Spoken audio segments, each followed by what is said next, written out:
Olaho!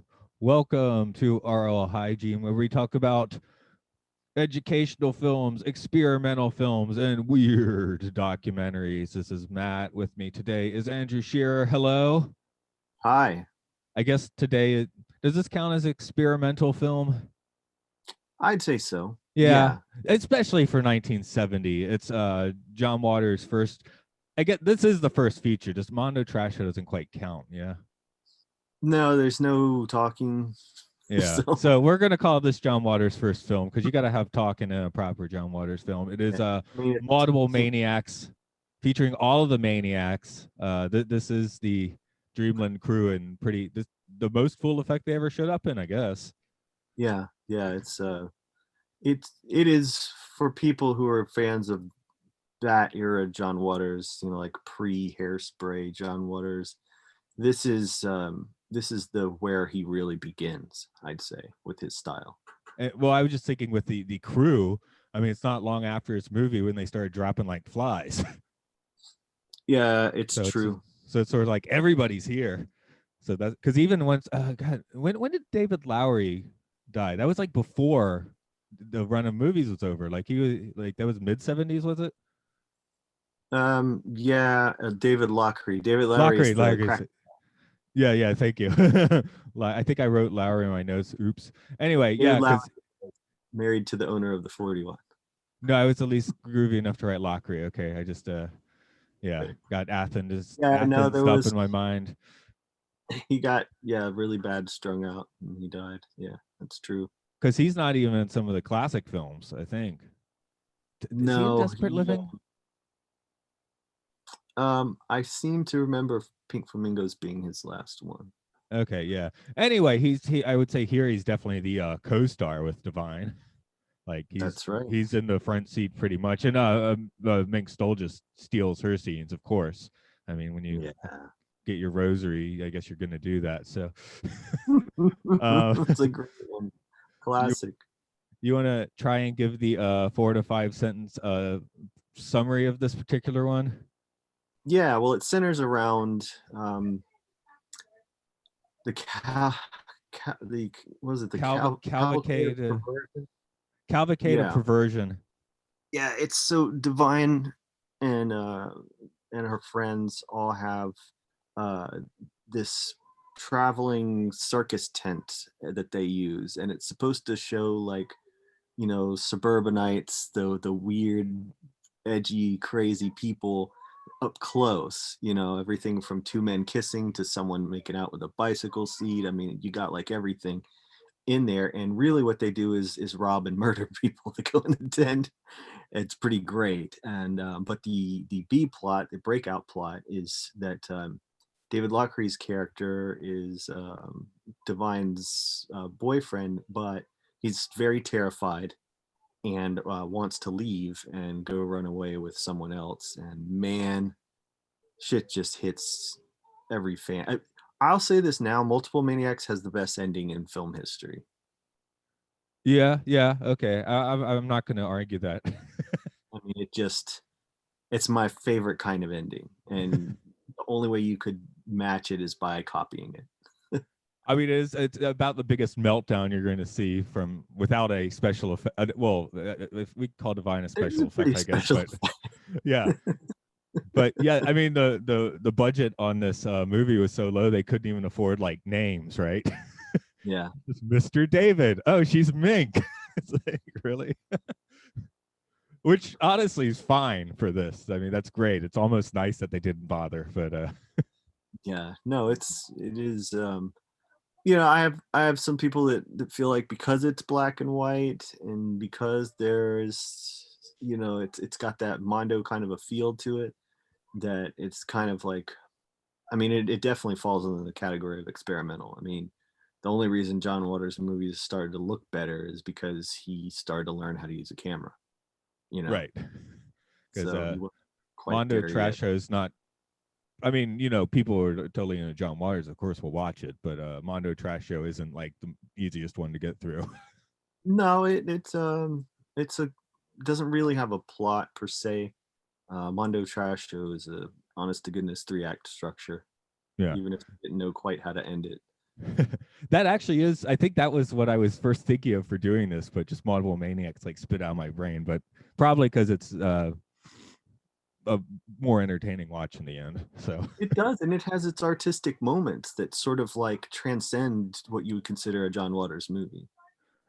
yeah, again, I was thinking of with their Jesus stuff and the Holy Mountain being like pretty similar, with Holy Mountain, of course, being much more of the well, honestly, I think John Waters films are as art films as anything, but that's kind of a minority opinion. But Ordowski sort of gets the he gets a pass on that. So, but he Yeah, just it does. screwed up shit a lot. I mean, and like lots of his movies.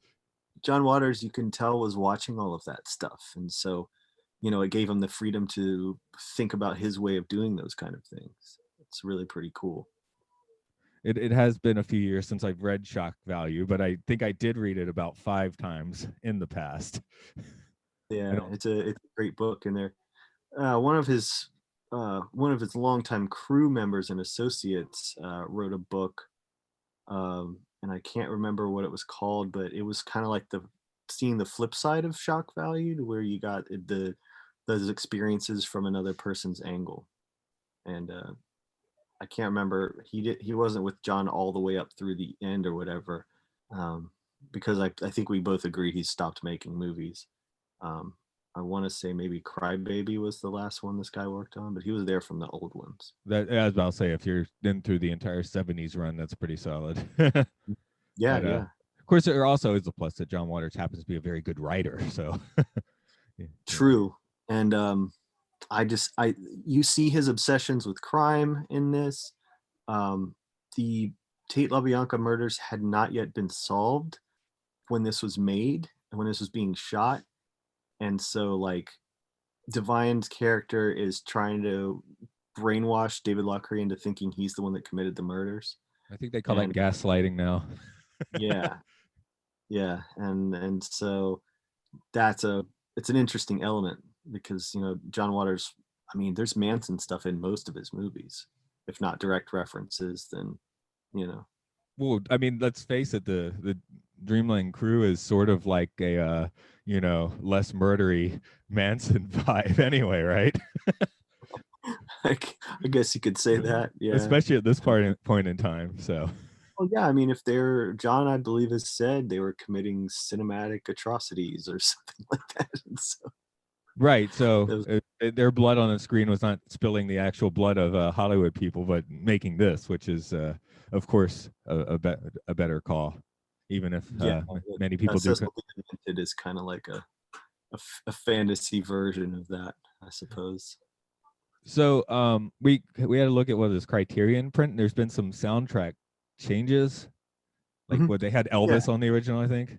Elvis was in the sex scene that Cookie is in, um, and I believe there was an Elvis picture on the wall or something. It's real easy to know where it was in the movie, but yeah, that's why this movie. I have it on VHS, the very old VHS release, and then it was all just bootlegs up until the Criterion. And I had the chance to speak to John when he was doing press for the Criterion version because it did play theaters before the disc was released. And yeah, he said that it had to be all the music had to be replaced. I don't even remember if any of the original is left. I felt like the planets near the end was probably there originally.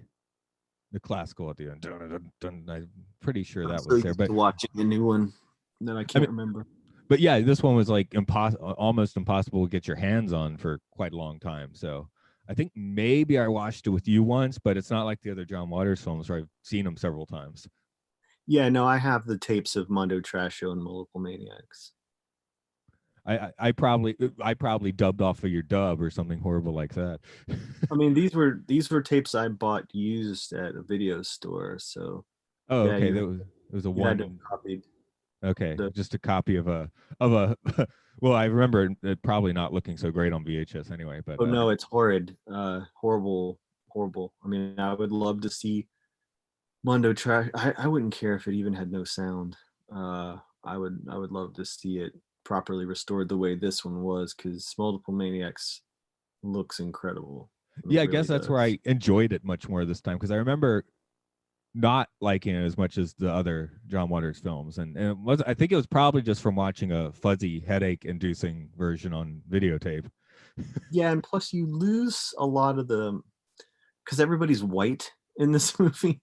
You lose a lot of detail when it looked very blown out. Like if you're a fan of Divine. But what I wanted to say though, before I forget, you called it a monster movie in your notes. Yeah, That is exactly what Multiple Maniacs is, because we hear a lot about like transgender now, and John made it a point to me to say that Divine was not transgender, transsexual, or transvestite.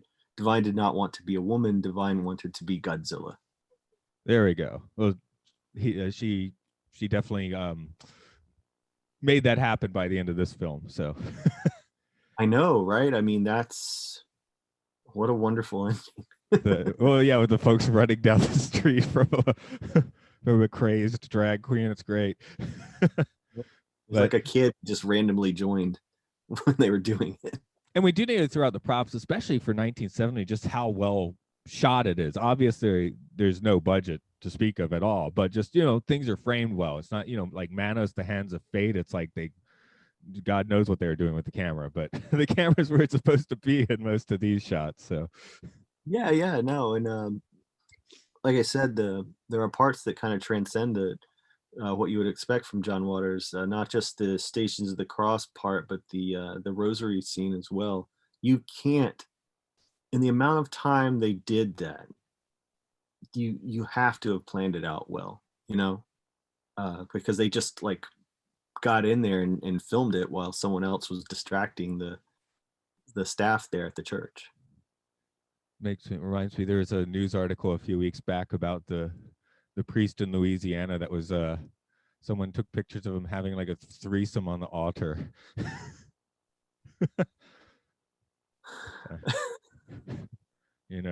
Put the spirit of Jesus in you, I guess. I don't know how it goes in Louisiana. Gosh, but that was a viral thing, I believe. Because of COVID, they can't touch anyone. It's like, that's a good idea. Maybe keep that policy afterward. Right. Excuse me. I was also thinking, like when we were first watching when we were watching John Waters films in the 90s and 2000s, like, of course, the distinctive acting style, which some people might call bad acting, but if you know John Waters films, there's definitely a vibe. I would say it's actually kind of like, that's kind of a stylish acting choice now, sort of the weird John Waters vibe. Yeah, I mean, it's people associate him with some kind of like retro camp, but John Waters was very much into what he called the theater of the ridiculous, which is, people were doing like this elevated soap opera style, and he had a specific cadence that he liked people to do, and you recognize it all through him. Think about the way there's just two kinds of people, Mrs. Sandstone, my kind of people, and assholes. It's like that happens in so many of the movies. Yeah. I guess my favorite line from this one, because it's the one I wrote down, is let's get a room upstairs so we can perform acts. I want to perform acts with you. that one definitely got me this time for whatever reason. Watch it. What do they mean, acts? Yeah. Well, I get to the acts later, but I think I mentioned it, but because right now they got WandaVision on TV, and of course they're doing the sitcom thing, but I would say that style owes just as much to, again, the theater of the ridiculous from here as those old sitcoms. Yeah, because it's someone's take on something that did exist, but it actually is not that's not the way it really was. So John is sending that up just as they're sending it up. I guess you got to put your nose on to the camp grindstone. You press the button as hard as you can, or you don't press it at all. Yeah, no, because and it can't be faked either. It has to be done by someone who really understands what makes camp. So I guess his talent is, at least at this point in time in particular, taking people that aren't necessarily talented and aiming them in the right direction, which, or I guess they call that directing, but Well, yeah, but you still have to have a good sense of what someone is going to be capable of, and I think he is a master at that. like Massey's fantastic, and she never even tried to act in any of these movies. Yeah, I mean, there were times when you could sort of feel her nervousness with a lot of dialogue. I think Female Trouble probably most of all, you know. But yeah, I don't think he wanted her to be too outside of herself. He wants Edith on the screen. Right. Maybe that's why no one got their names changed. They're doing too much acid. They get confused. That's Yeah, one of my favorite John Waters quotes was that people thought that we were on drugs when we were making these movies, and we were. that's true. I guess Although that's a shock value quote, I think, isn't it? it, Yeah. it might be. Yeah, I've also interviewed Mink Stoll as well. I got to speak with her longer than I got to speak with John, and she was just saying how, if she'd never left her house and never tried to meet people, then she would have never gone on this whole experience. And she obviously doesn't have the money to go along with the cult fame, so she's not sitting in the financial equivalent of cult fame or whatever it might be.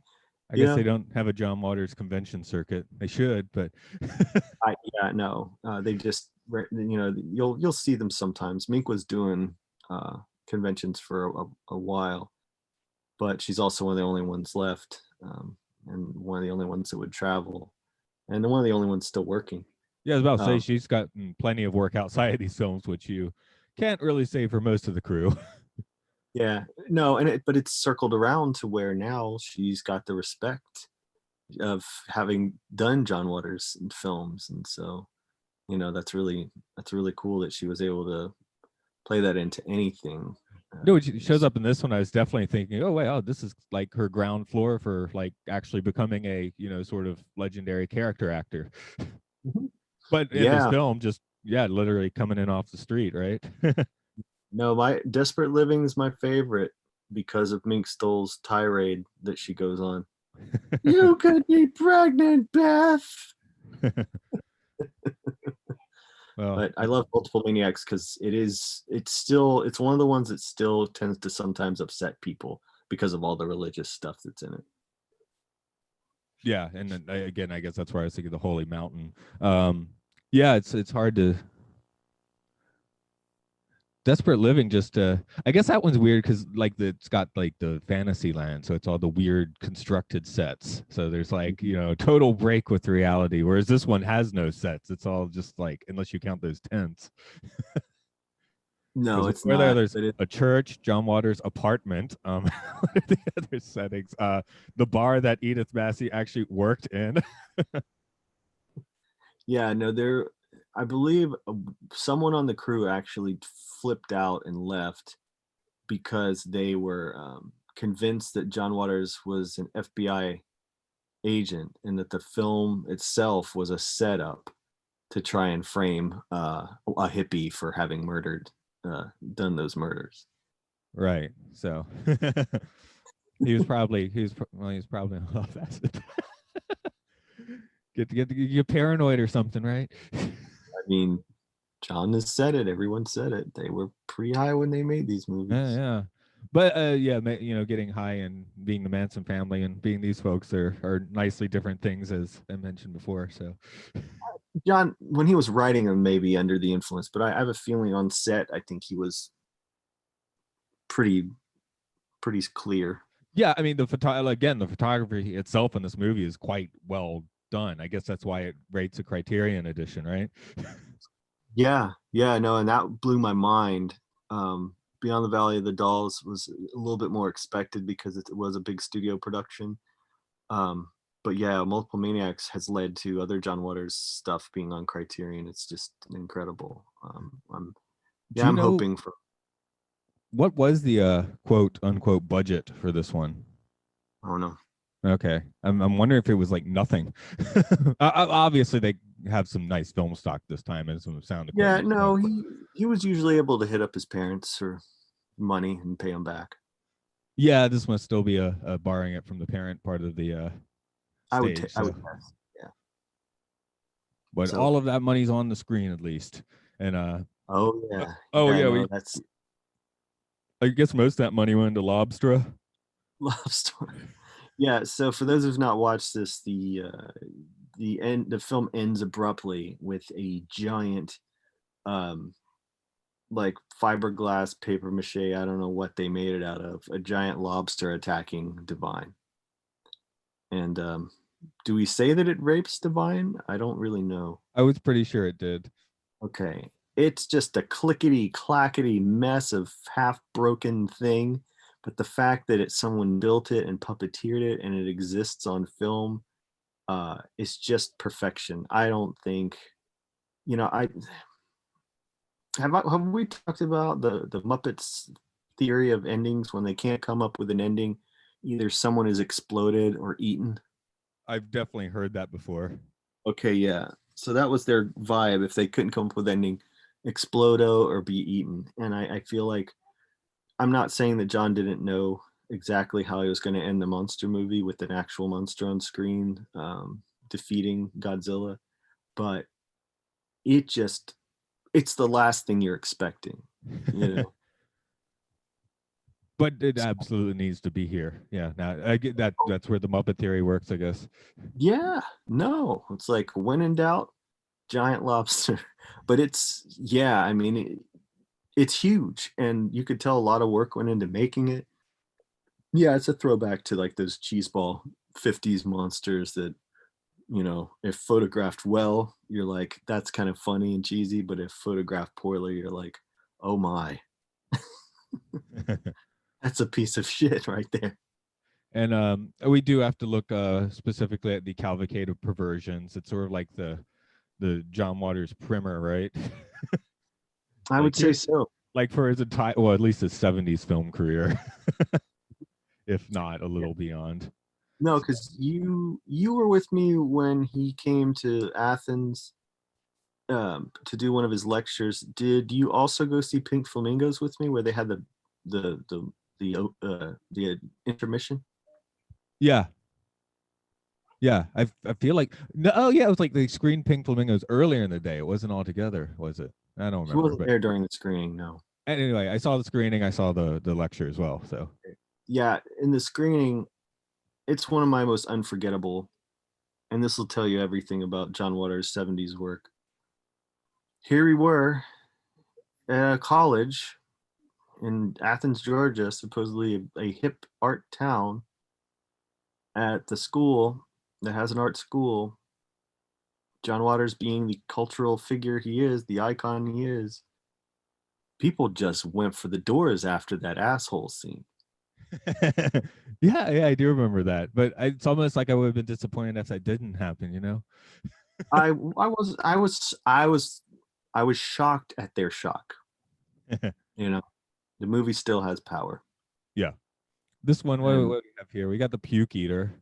That was notable, I guess. yeah, I mean, it's amazing. People are still. I was on a roundtable podcast about this film that went through the whole John Waters filmography over a period of months. And yeah, someone had to turn it off and couldn't keep watching it. I was disturbed by the drug crazed animals tidy whities. That was a bad choice. I just love it because you got the feeling John's like, he contacts all his friends and it's just, hey, here's some weird crap I want you to do on camera.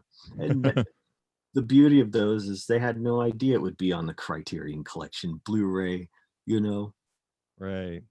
Oh yes, and the end of when they do trap the suburbanites, I do like the we've got to help her. She's injured. She's not injured. She's dead. That was quite wonderful. So good, man. So good.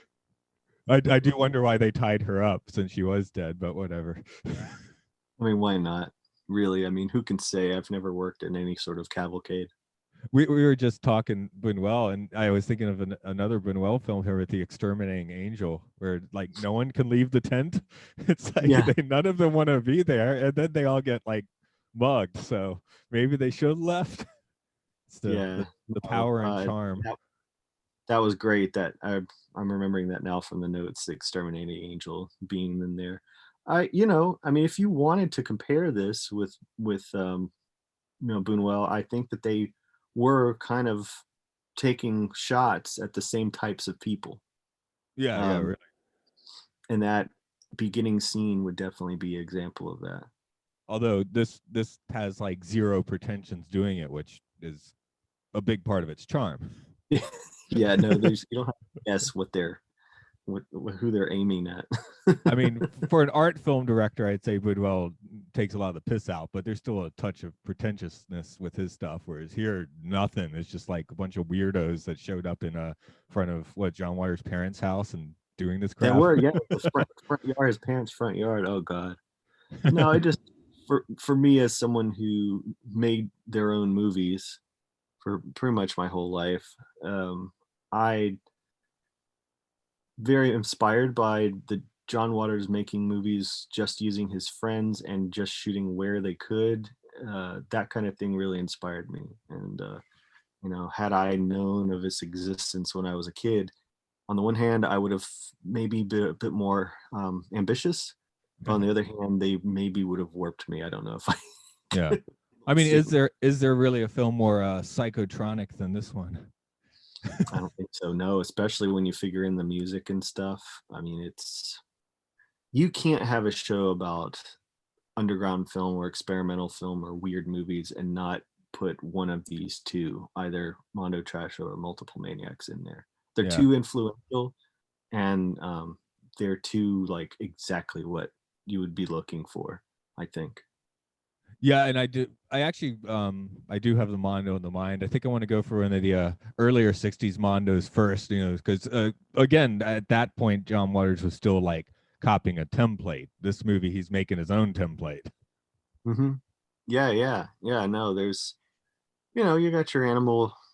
I think in Mondo Trash shows where there's a chicken head cut off. Something like Can't that. remember. But I mean, he's clearly working off what Mondo Bizarro template there, where here there's nothing like, well, unless there's a little bit of that monster movie overlay, but that is just, I mean, it is honestly a stretch, but Yeah, no, until Lobster shows up. I mean, Divine's a Monster is the whole movie, but yeah, no, this is a perfect fit for what you're doing, and I believe the first feature that we've talked about. yes, it is the first feature length one that I've talked about with anyone. This one, so yay! Cool. But I guess what we bleh, we'll probably be back to John Waters at some point. Well, hell, he's got documentaries about his stuff too that are probably worth looking at. But we'll wrap up the Maniacs for now. You want to spit out your grandma twit stuff? Grandma twit. Yeah, It's not what. Gonzoriffic is kind of like the Athens, Georgia dreamland in a way. We make cheap movies here, my friends and I, and they're often experimental in nature, and we never really know really what they're going to be, how they're going to turn out. But you can find our stuff on Twitter and Instagram and FaceSpace, Gonzoriffic, and some of our stuff I think is on Vimeo on demand. You can get Dr. Humpenstein's Erotic Castle, Space Boobs in Space, and coming soon to something will be Bad Girl Dracula. I think is going to show up on Tubi TV, and then Prime Video might take Ariola Jones and the Home Video Vixens for a month or so. Yeah, they seem to kind of, yeah, I was about to say they seem to kind of flit in and out. Which is They're eventually will get rid of all indies. yeah. So I guess it's the time when it's good for everyone to make their own platforms when possible. Yeah, of Amazon. They got rid of all their short films and all their indie documentaries. At least in the United States, they just shucked all those. Yeah, well, I guess that's because they got their original content now, but Yeah, built their platform, the Prime Video platform was kind of built on the backs of people like me, and then it's similar to the early days of home video. right. You know, once they don't need Herschel Gordon Lewis, they get rid of Herschel Gordon Lewis. At least you gotta come back and make a couple late in the day. Yeah, no, I'm you know, I'm not mad at it. I did get Sometimes you can compensated. turn that boat around. Anyway, Yeah. as for this podcast, it's Aural Hygiene pod on Twitter, Facebook, and I think that pretty much covers it. You can hear me talk about feature links every week at Matt and Luke's Sci-Fi Sanctuary. That's MLSFS pod at Twitter, Facebook, and so on, but or find it on Apple Podcasts. I didn't even listen to this one till it finally showed up on Apple Podcasts. Like 3 episodes came out and it hadn't been like approved yet, so I just didn't listen to them yet. Okay. Yeah, Fair so enough. I'm stuck on those Apple Podcasts. Yeah, I ain't even listening to my own shit. Okay, well, everyone, just time for you to go out and kill. That's right. Listen to your own shit.